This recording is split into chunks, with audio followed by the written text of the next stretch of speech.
During World War II, the German army, after its blitzkrieg through Poland and France, had amassed huge amounts of captured weapons and vehicles. These weapons were outdated and seemed obsolete, but one man saw potential where others saw trash. Enter Lieutenant Colonel Alfred Becker, who had become the master in vehicle conversions and repurposing for the German army. Becker came from humble roots, being born in 1899 in Krefeld.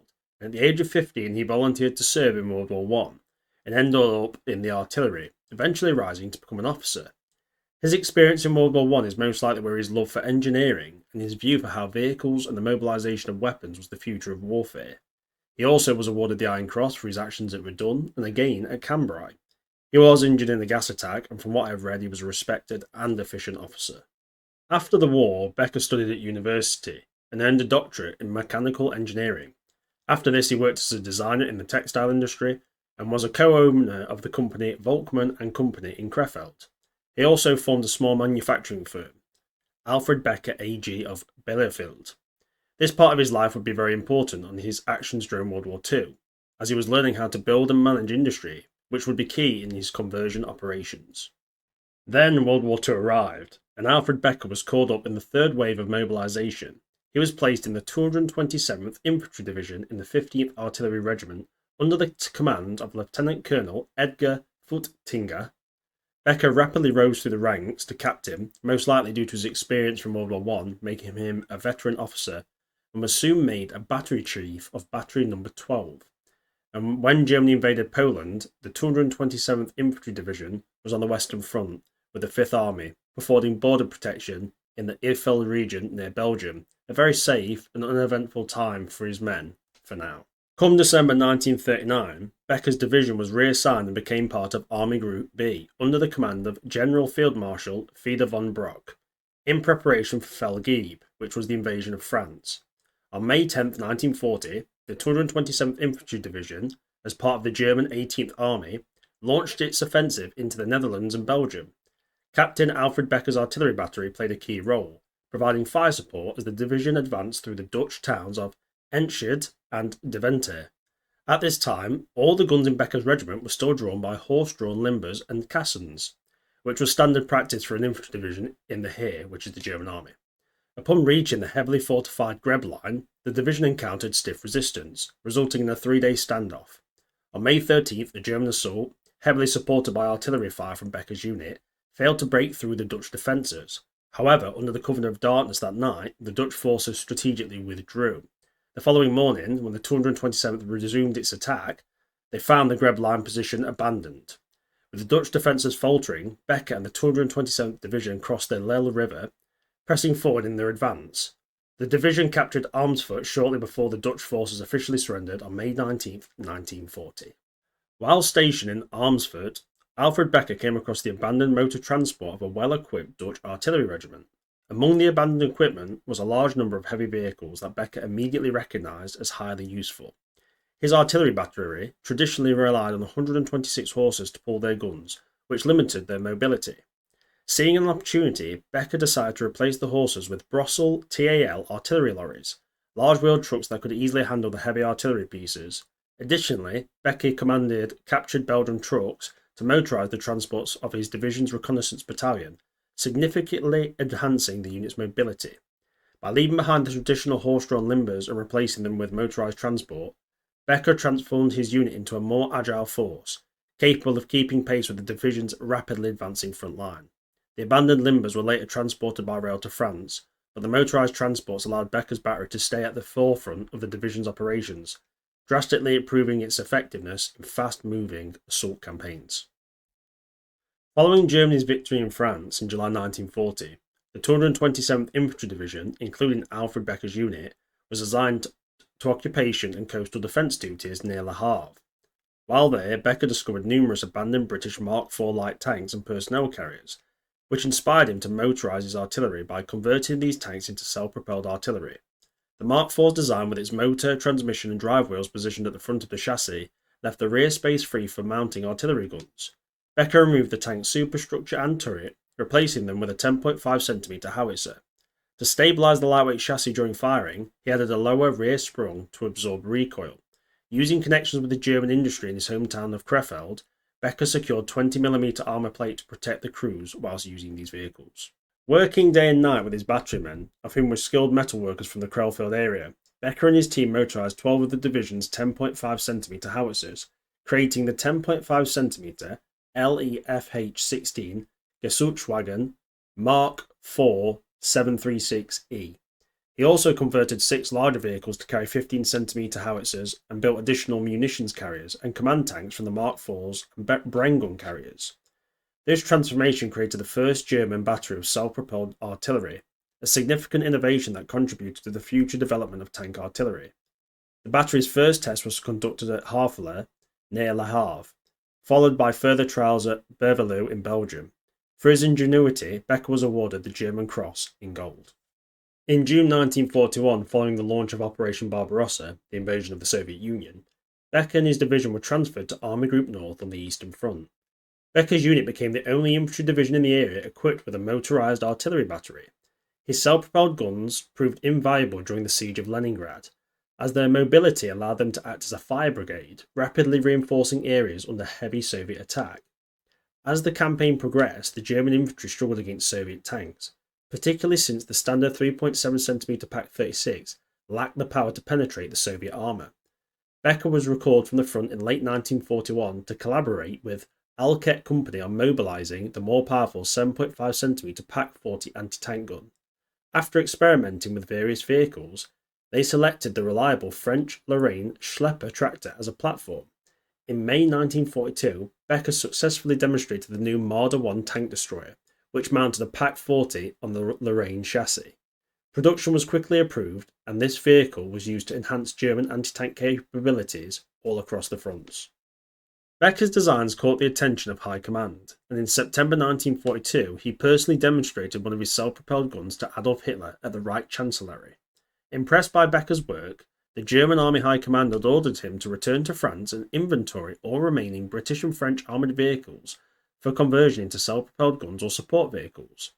Becker was then tasked with creating enough equipment to support the formation of at least 2 panzer divisions, beginning a large-scale effort to repurpose captured vehicles. His next major project involved converting the Lorraine Schlepper chassis into self-propelled artillery guns for Rommel's Afrika Korps, resulting in the 15cm SFH 13/1 Alf Guschwagen Lorraine Schlepper, which saw service in the North Africa campaign. Becker's innovative work in motorising artillery and repurposing captured vehicles played a key role in Germany's mechanised warfare efforts, particularly in extending the effectiveness of its panzer divisions and mobile artillery units. In 1942, under the authority of the Reich Minister for Armaments and War Production, Oberkommando Becker was created, utilising 3 factories in France, the Matford, Talbot and Hotchkiss plants near Paris. Becker's task was to repurpose a large number of damaged Allied vehicles left in France, many of which were thought only suitable for scrap due to their aging condition. French tanks with smaller caliber guns were no longer fit for frontline combat, but Becker saw potential in their fully tracked designs and began salvaging them. Becker organised search teams to locate and recover wrecked vehicles all from across France, collecting them at the factories for repair and conversion. The vehicles were categorised based on the level of repair needed, minor, major, or beyond use, so they would go for spare parts. His team disassembled and modified the vehicles, designing new superstructures which were then mass-produced by Alkit in Germany. Becker's innovative approach led to the systematic conversion of these vehicles, with a strong focus on maintaining a supply of spare parts to ensure long-term usability for the frontline forces. From 1942 to 1943, Oberkommando Becker converted around 1,800 armoured vehicles. Key projects included converting 170 vehicles into the Marder 1 tank destroyer and modifying 106 chassis into self-propelled artillery, with 94 fitted with 150mm howitzers and 12 with 105mm guns. He also built 30 artillery observation vehicles. Another significant project was the motorisation of French Suma MCG and Unique P107 half-tracks, adapting them for troop transportation, artillery platforms, and his own creation, the Weltfachwerfer, a multi-barreled mortar system, kind of similar to the Remwerfer, which I did a video on a couple of weeks back. So on the harsh conditions of the Eastern Front, Becker's former battery had suffered heavy losses. Concerned for his whole unit and needing skilled workers, Becker arranged for the 12th Battery men to be gradually transferred back to his command in France, using a workaround with the division commander. By Christmas 1942, most had arrived in Paris in exchange for 20 armoured vehicles. Becker provided these to the 227th Infantry Division, basically a kind of bribe. In 1943, Becker began converting Hotchkiss H-35 and H-39 light tanks, upgrading them with 7.5cm Pak-40 anti-tank guns and 10.5cm howitzers. These tanks were used extensively in the reformed 21st Panzer Division and were inspected by Erwin Rommel in May 1944. Becker's modifications were crucial to equipping the division ahead of the Allied invasion of Normandy. Notably, Albert Speer visited Bureau Command Becker in the early 1943, along with other high-ranking officers like Gerd von Rundstedt and Heinz Göring. Becker's work impressed the leadership, with film footage of the factory operations being shown to Hitler. Becker's conversion played a significant role in Germany's effort to extend the use of captured vehicles, making them viable on the battlefield well until 1944. In 1943, Edgar Faustdinger was appointed commander of the Schnell Division West, a highly mobile unit intended to serve as a rapid response force stationed in France. Designed to be more completely motorised than the standard Panzer Division, the Schnell Division aimed to cover vast distances quickly in response to potential invasions. As German industry struggled to replace losses on the Eastern Front, the German High Command issued an unusual directive on June 27, 1943, prohibiting the 21st Panzer Division from requesting equipment or vehicles. Instead, they're instructed to secure necessary resources exclusively from captured French vehicles or from Oberkommando West. Recognising the challenge, Forstinger reached out to Becker to provide the needed equipment for his unit. Becker produced a significant number of vehicles for Schnell Brigade West, which was soon expanded into a division. By summer of 1943, Forstinger appointed Becker to command Sturmgustsarbeitung 200, formed from Panzer Artillery Arbeitung West. This unit was equipped with Becker's converted assault guns and 2 batteries of 88mm guns. Becker also produced numerous armoured half-tracks from refurbished French vehicles, motorising one of the 2 infantry regiments of the 21st Division. To enhance mobile firepower, he mounted 7.5cm Pak-40 guns, rockets and mortars on these vehicles, primarily at the Bureau Commander Becker. In early 1944, Abteilung 200 relocated to Brittany, with headquarters southeast of Chartres. As Erwin Rommel took command of Army Group B, he moved the 21st Panzer Division closer to the Normandy coast near Seine. During his visits to the Normandy defences in May, Rommel reviewed Becker's mobile gun platforms. At this point, Becker had expanded his assault gun batteries to 5 full batteries. Although the crews were still inexperienced, Becker developed a unique fire support unit by combining 7.5cm anti-tank guns with 10.5cm howitzers. Recording in his assessment the effectiveness of the self-propelled armoured gun group, each battery consisted of 6 7.5cm guns with 40mm thick front shields and 4 10.5cm guns pointed behind the anti-tank guns. This setup allowed for coordinated fire directed via wireless transmission, leveraging advanced communication technology to enhance operational effectiveness while minimising the vulnerability to enemy targets. During the Battle for Normandy, the 21st Panzer Division was the only mechanised unit near the invasion area, positioned to fulfil Rommel's intent to counter the Allied forces at the beaches. However, command and control issues prevented the division from mobilising on the night of June 5, 1944, when British paratroopers from the 6th Airborne Division landed. Although Becker's assault gun unit did not engage on the first day, by June 9th, 3 of his batteries were providing fire support to the 125th Panzer Grenadier Regiment.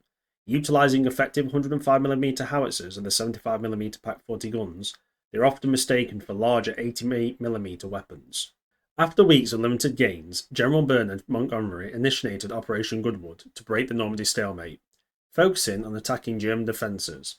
The British assault was to push through positions primarily held by the 125th Panzer Grenadier Regiment under Hans von Luck, who had been reinforced with Mark IV Panzer tanks, Panther IVs, Tiger tanks, and Becker's Stug 200s. This combined force, known as Kampfgruppe, was prepared for a defensive battle in an area of farmland fortified with strong points and overlapping fields of fire. On July 18th, the entire defensive position faced a massive bombardment, the most concentrated aerial assault of the war, followed by naval and artillery fire. When von Luck returned from leave, he found the area devastated and communication lines down. Spotting advancing tanks of the 11th Armoured Division, Luck commandeered Luftwaffe anti-aircraft guns to engage the tanks as he sought to form a blocking position. He recognised Becker's self-propelled assault gun battalion as critical to the defence. Becker established radio contact with his battery commanders and, despite some losses, was able to coordinate a mobile defence using ambush tactics. His units concealed in farm villages successfully struck the flanks of the British armour, inflicting significant damage. Major Bill Close, a commander in the British assault, noted that while they quickly dealt with mortar positions, Becker's concealed self-propelled guns caused substantial losses, with several of his tanks set ablaze. As the British forces pushed towards their objectives, Becker skillfully repositioned his batteries to maintain effective fire. By the end of the day, the British advances significantly stalled, with 11th Armoured Division suffering 126 tank losses, including heavy casualties among its regiments. The following day, the British began to withdraw the 11th Armoured Division while continuing the offensive with other divisions. On the German side, reinforcements from the 1st SS Panzer and 12th SS Panzer Divisions joined the fight. Although Operation Goodwood degraded German armour, it fell short of breaking through. Becker's unit saw further action during Operation Bluecoat, where it was tasked with slowing the advance of the 11th Armoured Division once again near Saint-Martin-des-Bosquets. On August 1st, 1944, Becker was injured by shrapnel during combat. His surviving assault guns were ultimately destroyed in the Falaise Gap, but Becker and some of his men managed to escape encirclement and retreated across northern France into Belgium. As the remnants of the 21st Panzer Division retreated across the Seine to Belgium, Major Becker established his battalion headquarters in Fossé-la-Ville at the castle of Tabassy on August 22nd. He had been recommended for the Knight's Cross of the War, Service Cross with Swords on July 2nd, 1944, and received the award later that year. On September 3rd, Becker fled Fossé-la-Ville just before local resistance forces arrived to arrest him. He managed to reach the Rhineland but was captured in late December 1944 in Alsace. After surviving the war, Becker married a French woman he met in Normandy while recovering from his wounds. He then restarted a machining business in Dusseldorf called Alfred Becker Gesellschaft mit Beschränkter Haftung, initially producing machines for the textile industry. The business continues today, managed by Thomas Becker. Alfred Becker passed away on December 26, 1981. I've got to say, this was a great video to make and a very interesting one. Alfred Becker, when you think about it, probably saved the German industry and the German military insane amounts of materials. He produced around 1,800 vehicles from captured and scrapped in salvage vehicles. And I don't know the exact amount, but the materials he saved probably would have only been able to build like 100 or 200 vehicles fresh. So he enhanced the German military massively. And I think his engineering and logistics ability is really what kind of put him on the map for me. Anyway, I hope you enjoyed this video. Fully enjoyed researching it and making it. See if you enjoyed, like, subscribe and leave a comment. Always appreciated. Thanks for watching, everyone, and you guys have a fantastic day.